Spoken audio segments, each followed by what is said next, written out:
Hey! Hey everyone, Andrew here, bringing you another video review, and today we're going to be doing DC's Trinity. Take a look at these comic covers right here. Now, Trinity is one of those massive comic book crossover events, and in saying that, it is also a weekly comic book series that lasted for 1 year. So there were 52 issues, one issue released each week. Similar to that of 52 in Countdown to Final Crisis. Now, upon looking at these covers and hearing the word Trinity, the first thing that's going to come to mind to people that haven't read this book is they're going to think that this book is focused mainly on the DC's Holy Trinity, which would be Superman, Batman, and Wonder Woman. And if you're thinking that, well, you're half right. Yes, Superman, Batman, and Wonder Woman are arguably main characters. A lot of the theme and story in this book are based off concepts that come from these characters. But to say that this is exclusively a Superman, Batman, Wonder Woman book would be a false statement. This is more of a DC Universe book. There's several other characters that play a main role in this book, like Hawkman, Tarot, Green Lantern, Dick Grayson, Despero, Convict, Morgan Le Fay, and Ken Jarrow. There's several different characters that play a huge role in this story. Hell, the Trinity doesn't even show up for a third of the story. They're gone, they're missing. Sure, they're talked about here and there, and there's concepts that come out of them, but for a third of the book, yes, for one whole volume, they're not even in it. So, it's just to show you that even though it's promoted as Superman, Batman, and Wonder Woman, it's very much more a DC massive crossover event. With that said, I'm going to go into the story. Now, the story for DC's Trinity is very complex. Very, very complex. Now, usually when things are very complex, they tend to not be good. But this isn't the case with Trinity. Trinity's story is very intricate, very well put together, but it is very complex. So I'm going to give you kind of a Cliff Notes version of the story. In the grand scheme of things, the universe itself, there are cosmic powers, for lack of a better term. And these cosmic powers are based off a balance of 3. And on Earth, the balance of 3 would be Superman, Batman, and Wonder Woman. Duh. Morgan Le Fay, along with some evil friends, decide to gain this power, to use it for their liking. So, what do? They get their own evil Trinity going. So, it's basically Morgan Le Fay, a new enemy named Enigma, and Despero, working together, creating this evil Holy Trinity of DC to counteract and remove the Trinity that is Batman, Superman, and Wonder Woman. By removing that Trinity, they can gain all the power for themselves. But the question is this: what happens when you remove Superman, Batman, and Wonder Woman from history? Well, history changes. There's no Justice League of America, no Teen Titans. Characters change completely. People like Nightwing, Wonder Girl, Supergirl never existed. Or they've changed. Instead, there's now the Justice Society International, led by Hawkman, who is now, well, a very dominant force in the superhero world.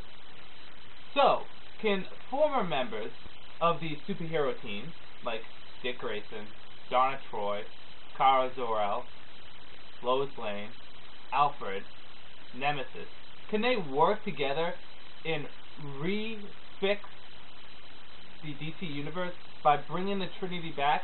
Can they find who their true selves are?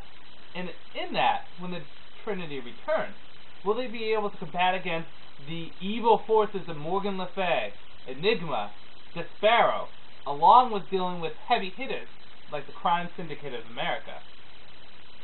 Well, that is for you to read and to find out. So let's get into the good, the bad, and whether or not you should get it. Well, first thing for the good would be the art. The art is very nice in this. You get a lot of the art that was common during the 90s, particularly the artist that was on Nightwing for much of the early Chuck Dixon run, and also he did some of the Batman stuff during Batman Fugitive, and Bruce Wayne Murder. We also get some new artists in this, which is good, and overall I'm very happy with the art that is done. In addition to that, like I said, this is a big DC massive event, and in saying that, you get a ton of characters. Characters ranging from people that you know right off the bat, like Superman, Batman, Wonder Woman, Hawkman, Green Lantern, to characters that you know nothing about, like Taro. For all I know, she's a brand new character introduced in the series, mainly for the series, and you probably think nothing of her. However, she turns to be a badass and a cool character. So like I said, this has a huge cast to it. In addition to that, this is also kind of a continuity, editing, or changing, or altering story. Not permanently, just for the sake of the story. Now, usually doing continuity changing stories tend to get a little too much. But DC's Trinity does it in a way where it's fun, and it doesn't have a permanent damaging effect on the DC universe, which is good. Another great thing about this is that it is a fun, complex story. Now, like I said, it is a complex story in that there's a lot to it. Stuff that shows up early on that you think mean nothing will play a huge role later down the line. Small things to big things all tie in together. There is not one word said in this that does not have a purpose. There is no waste of dialogue. Everything here ties together integrately. The writer on this is Kurt Busiek, and I best know Kurt Busiek, in my own personal experience, from reading his run on Superman. He has also done other stuff with the JLA, and I find Kurt Busiek to be a very competent and good writer, often overshadowed by the bigger writers that were on Superman at the time, like Jeff Johns.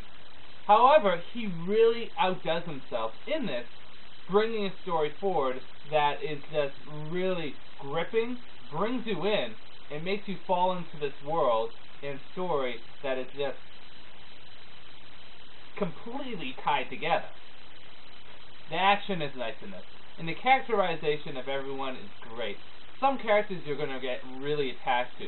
For me in particular was the character Enigma. This is a character that has really been with the DC Universe for some time, but you don't know exactly who he is.